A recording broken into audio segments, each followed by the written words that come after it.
حالانکہ حضرت عمر نے کہا تھا کہ جو لوگ فتح مکہ پہ مسلمان ہوئے ان کی 3 نسلوں میں بھی کسی کو کسی عہدے پر فائز نہ کرنا، کیونکہ ان کی ابھی برین واشنگ اس طرح نہیں ہوئی ہے، ان کی تربیت اس طرح نہیں ہوئی ہے جس طرح سابقون الاولون کی ہوئی ہے۔ یہ مرزے کا سیدنا عمر رضی اللہ تعالیٰ عنہ پر بہت بڑا جھوٹ ہے، اور یہ جھوٹ مرزا نے سیدنا عثمان رضی اللہ تعالیٰ عنہ پر اعتراض کرتے ہوئے بولا ہے کہ انہوں نے فتح مکہ پر اسلام لانے والوں کو عہدے کیوں دے دیے۔ مرزا کی ذمہ داری ہے کہ سیدنا عمر رضی اللہ تعالیٰ عنہ کا یہ قول سند کے ساتھ ثابت کرے دنیا کی کسی بھی کتاب سے، یا پھر اعلانیہ توبہ اور رجوع کرے۔ اور حقیقت یہ ہے کہ فتح مکہ پر اسلام لانے والوں کو خود نبی پاک صلی اللہ علیہ وآلہ وسلم نے بڑے بڑے عہدے دیے ہیں، اور سیدنا عمر رضی اللہ تعالیٰ عنہ نے بھی ایسے لوگوں کو عہدے دیے ہیں۔ تو کیسے ہو سکتا ہے کہ سیدنا عمر رضی اللہ تعالیٰ عنہ یہ بات کریں کہ ان کی 3 نسلوں کو بھی کسی عہدے پر فائز نہ کرنا؟ یہ ہو ہی نہیں سکتا۔ سنن ابن ماجہ حدیث نمبر 708 اور اسی طرح دیگر کتب حدیث میں یہ بات واضح طور پر موجود ہے کہ عتاب بن اسید رضی اللہ تعالی عنہ کو نبی اکرم صلی اللہ علیہ وآلہ وسلم نے مکہ کا گورنر بنایا تھا، اور عتاب بن اسید رضی اللہ تعالی عنہ فتح مکہ پر اسلام لائے تھے اور ہیں بھی بنو امیہ میں سے، اور یہ دونوں باتیں بہت ساری کتابوں میں لکھی ہیں، مثلاً الاستیعاب ابن عبد البر رحمۃ اللہ علیہ کی، اسد الغابہ اور الاصابہ، یہ 3 کتابیں وہ ہیں جن کے متعلق مرزے کا کہنا یہ ہے کہ اہل سنت کی مین سٹریم کی کتابیں ہیں صحابہ کرام رضی اللہ تعالیٰ عنہ کے حالات پر۔ آپ اہل سنت کی مین 3 کتابیں ہیں صحابہ کرام کے حالات کے اوپر، ان سے بڑی کوئی اور کتابیں نہیں۔ نمبر 1 الاستیعاب، امام ابن عبد البر، المتوفى 463 ہجری۔ نمبر 2 ہے اسد الغابہ،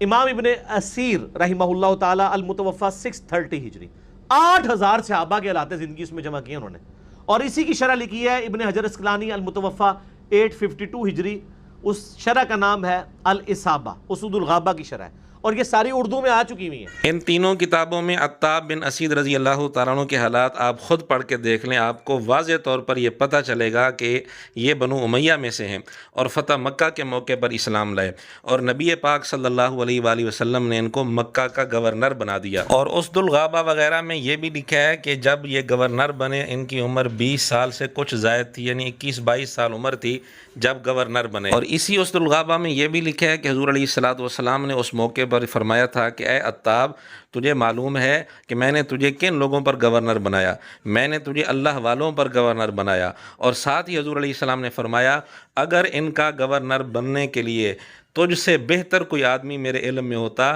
میں اس کو گورنر بنا دیتا۔ یعنی مکہ والوں پر گورنر بننے کے لیے حضور علیہ الصلوۃ والسلام کی نظر میں سب سے بہتر عتاب بن اسید رضی اللہ تعالیٰ عنہ تھے، جو بنو امیہ میں سے تھے، اور فتح مکہ پر اسلام لائے، حضور علیہ السلام نے ان کو گورنر بنا دیا۔ اب مرزا کہہ رہا تھا کہ جی فتح مکہ پر اسلام لانے والوں کی 3 نسلوں کو کسی عہدے پر فائز نہیں کرنا، یہ حضرت عمر رضی اللہ تعالیٰ عنہ کی طرف اس نے یہ قول منسوب کیا۔ حضرت عمر رضی اللہ تعالیٰ عنہ یہ بات کیسے کر سکتے ہیں جبکہ نبی پاک صلی اللہ علیہ وآلہ وسلم نے ایسے لوگوں کو خود اتنے بڑے بڑے عہدے دیے؟ اگر اس موقع پر مرزا موجود ہوتا جب عتاب بن اسید رضی اللہ تعالیٰ عنہ کو حضور علیہ السلام مکہ کا گورنر بنا رہے تھے تو مرزے کو بڑی جلن ہوتی کہ یہ بنو امیہ کا ایک فرد مکہ کا گورنر کیسے بن رہا ہے، اور فتح مکہ پر اسلام لانے والا مکہ کا گورنر کیسے بن رہا ہے۔ اس نے حضور علیہ الصلوۃ والسلام کے سامنے یہ بات کرنی تھی، کیونکہ آج بھی کر رہا ہے، تو اس موقع پر بھی اس نے یہی بات کرنی تھی کہ جی اس کی تو ابھی تربیت نہیں ہوئی۔ تو مرزے نے اپنی من گھڑت لاجک جو بیان کی ہے اس کے مطابق تو نعوذ باللہ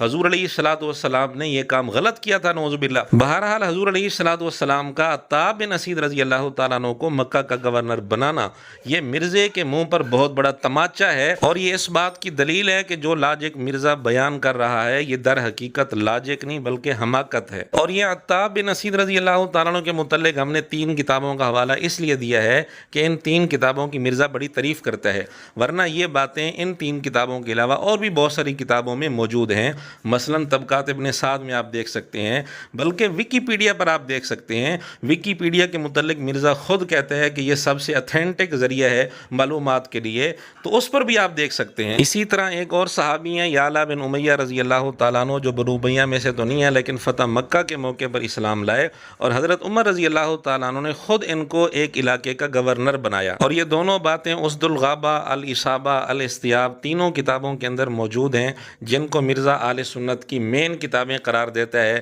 صحابہ کرام رضی اللہ تعالیٰ عنہ کے حالات کے لیے۔ اسی طرح سیدنا معاویہ رضی اللہ تعالیٰ عنہ اگرچہ راجے قول کے مطابق فتح مکہ سے پہلے اسلام لا چکے تھے، لیکن مرزا کے نزدیک فتح مکہ کے موقع پر اسلام لائے، اور مرزا یہ بھی مانتا ہے کہ سیدنا فاروق اعظم رضی اللہ تعالیٰ عنہ کے دور میں شام کے گورنر رہے تھے۔ بہرحال سیدنا عمر رضی اللہ تعالیٰ عنہ فتح مکہ پر اسلام لانے والوں کو جب خود عہدہ دے رہے ہیں تو یہ کیسے ہو سکتا ہے کہ حضرت عمر رضی اللہ تعالیٰ عنہ یہ بات کریں جو مرزا نے نقل کی ہے؟ سیدنا عمر رضی اللہ تعالیٰ عنہ کا فتح مکہ پر اسلام لانے والوں کو عہدہ دینا مرزا کے منہ پر زوردار تماچا ہے، اور اگر مرزا اس موقع پر موجود ہوتا تو سیدنا عمر رضی اللہ تعالیٰ عنہ پر مرزا نے اعتراض کرنا تھا، پھر سیدنا عمر رضی اللہ تعالیٰ عنہ نے درے کے ساتھ اس کی مرمت کرنی تھی۔